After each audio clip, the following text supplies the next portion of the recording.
Monsieur Bosco, la RDC fait partie et a été classée parmi les 10 pays les plus riches d'Afrique par le Fonds monétaire international. Ils se sont basés sur le produit intérieur brut du pays. Alors, comment comprendre ce classement? La croissance économique de la République démocratique du Congo, qui est expliquée par un dynamisme du produit intérieur brut, est un indicateur qui n'est pas forcément vrai. La croissance économique, d'une part, et d'autre part, le produit intérieur brut, sont boostés par des capitaux étrangers. Et ces capitaux viennent des IDE, des investissements ou des investisseurs directs étrangers.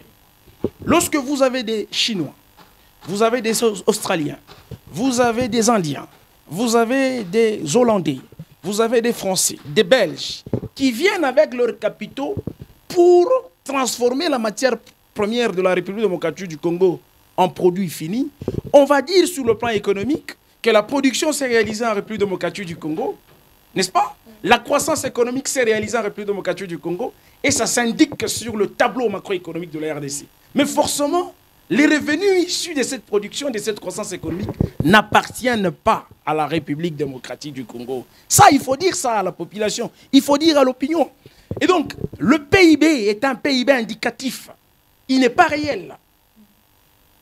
Il n'est pas réel, parce qu'il serait réel s'il a été stimulé par les facteurs de production de la République démocratique du Congo, à savoir le capital, un capital authentiquement congolais, à savoir la nature, parce qu'elle nous appartient, et finalement la main-d'œuvre. Les deux facteurs qu'on a, la main-d'œuvre et la nature, appartiennent à la République démocratique du Congo. Mais d'ailleurs, l'un des facteurs, notamment la nature, est totalement utilisé, mais la main-d'œuvre n'est pas utilisée par le fait que le taux de chômage est encore élevé. Donc vous voyez qu'il y a une contradiction. Vous voyez une croissance économique, un PIB très élevé, même une population au chômage et dont une croissance économique réelle est inexistante.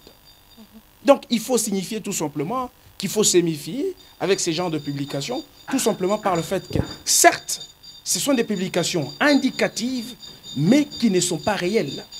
Se basant toujours sur le PIB, la RDC était à 63 milliards en 2022 et aujourd'hui nous en sommes à 69 milliards, soit 6 milliards de plus. Alors pour quel impact justement sur le panier de la ménagère?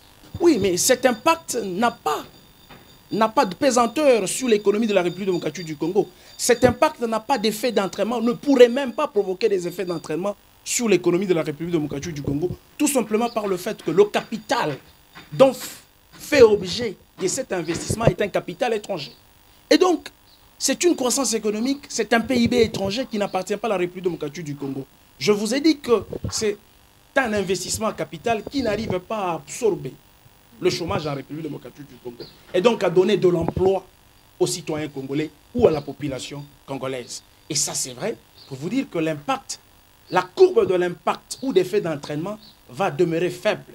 Tout simplement par le fait qu'aussi longtemps que ces expatriés vont s'amener en République démocratique du Congo avec une technologie exogène, en oubliant la main-d'œuvre de la République démocratique du Congo, en exploitant sensiblement la matière première de la République démocratique du Congo, il n'y aura pas d'impact. Et donc il y aura un impact apparent et non réel. L'impact que nous cherchons est un impact réel qui pourra détruire la pauvreté.